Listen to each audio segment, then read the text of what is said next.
बिस्मिल्लाहिर्रहमानिर्रहीम।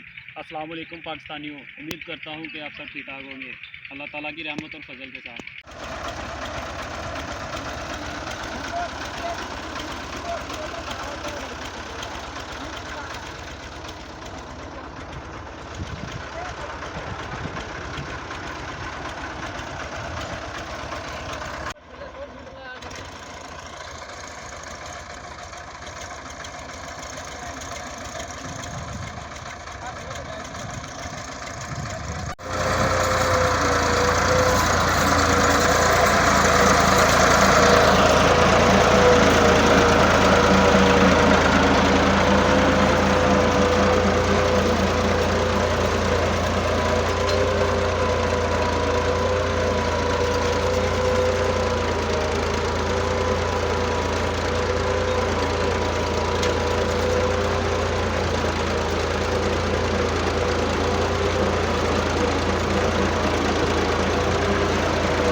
चक्के कोई नहीं हाल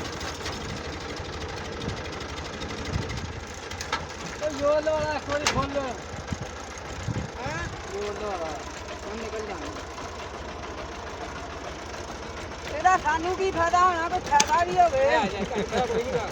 ਤੁਹਾਨੂੰ ਫਾਇਦਾ ਇਹੀ ਹੈ ਕਿ ਤੁਸੀਂ ਨੈਟ ਤੇ ਆਓਗੇ, ਤੁਸੀਂ ਜਾਓਗੇ, ਤੁਸੀਂ ਜਾ ਕੇ ਉੱਥੇ ਘਰ ਵੀ ਕਹੀਓ ਕਿ ਮੁਹੰਮਦ ਸੇਬ ਵਲੌਗ YouTube ਤੇ ਲਿਖੋਗੇ, ਤੁਹਾਡੀ ਵੀਡੀਓ ਆਏਗੀ, ਟਰੈਕਟਰ ਆ ਜਾਏਗਾ, ਤੁਸੀਂ ਆ ਜਾਓਗੇ ਵਿੱਚ। ਮੁਹੰਮਦ ਸੁਹੇਲ। ਹਾਂਜੀ, ਮੇਰੀ ਤਸਵੀਰਾਂ ਲੱਗੀਆਂ ਹੋਣੀਆਂ ਅੱਗੇ, ਬੜ ਜੀ ਉਹ ਕਲਿੱਕ ਕਰੀ।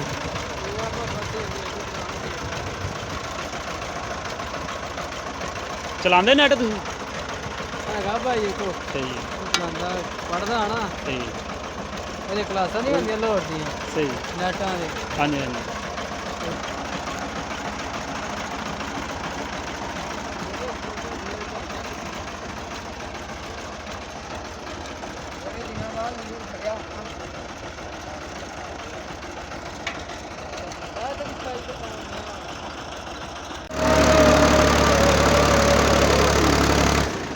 ਬਾਬਾ ਘੱਟ ਹੀ ਆ ਥੋੜਾ ਚੋਕਰ ਰੱਖ, ਜੇ ਤੋੜਦਾ ਨਾ ਗੱਡੀ ਗਾਣ ਨੂੰ ਹਿਲਾ ਤਾਂ ਨੂੰ ਅੱਗੇ ਟੁੱਟ ਤਾਂ ਨਾ ਆਪਣੀ ਕੱਢ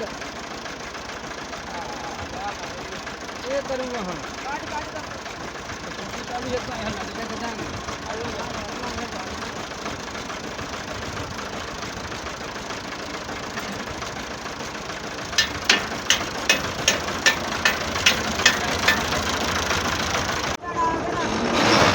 वैसे डैन बार तक कराना ही नहीं आई थोड़ी ਹੋਰ ਯਾਰ ਖਲੋ ਜਾ ਖਲੋ ਜਾ ਖਲੋ ਜਾ ਉਹ ਉਤਲੀ ਪਾ ਕਰਨਾ ਹੋ ਜਾ ਕੋਈ ਪਾਸੇ ਨਾ ਉਹਦੇ ਥੱਲੇ ਖਿੱਚੋਣਾ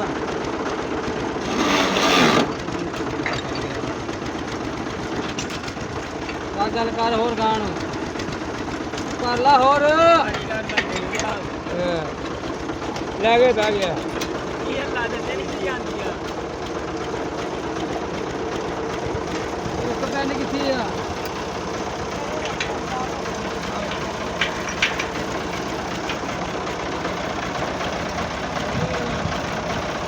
ਲਾ ਪਾਣੀ ਰੱਖੀ ਇਹ ਕਿਆਦਾ ਟਰੈਕਟਰ ਨਾ ਚੱਲ ਦੇ ਨਾ ਇੱਕ ਵਾਰੀ ਇਹ ਹੁਣ ਚੱਲ ਪਵੇ ਹੈ ਹੀ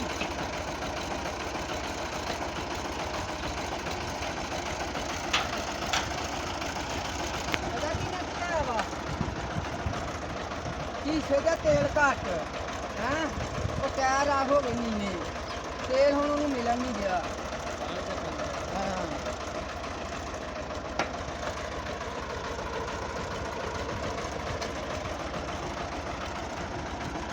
ਇਹ ਵਿੱਚ ਫਸ ਗਿਆ ਹਾਂ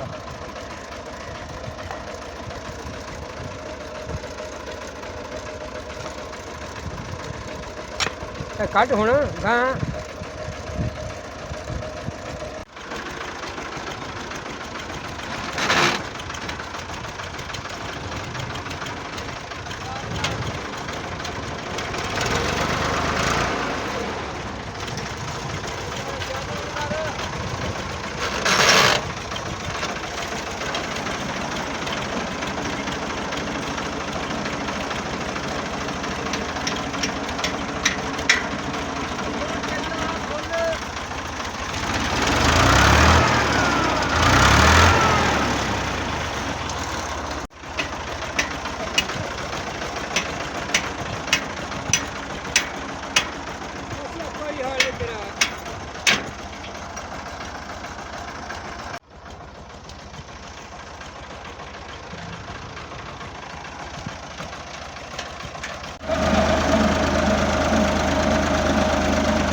जी ब्यूटीफुल पाकिस्तानियों, आप देख रहे हैं कि फसल के जो हाल हम चला रहे थे तो ट्रैक्टर ख़राब हो गया है, तो उसका जो हल है वो नहीं सही से काम कर रहा। तो अभी मैकेनिक को बुलाएंगे, तो फ़ोन किया अभी उनको, तो वो आएंगे तो फिर वो ट्रैक्टर को देखेंगे अच्छे से क्या मसला है, क्या प्रॉब्लम है। तो अभी ये देखें, अभी पीछे आप अभी यहाँ पे हल किया हुआ है। तो पहले आपने वीडियो में देखा कि हल यहाँ पे रुक गया था, तो काफ़ी मज़ा आया विलेज की लाइफ में। और ट्रैक्टर ने बहुत तंग किया। तो आज का भी लोग यही था। तो अपने भाई को इजाज़त दें। अल्लाह हाफिज़, अस्सलाम वालेकुम।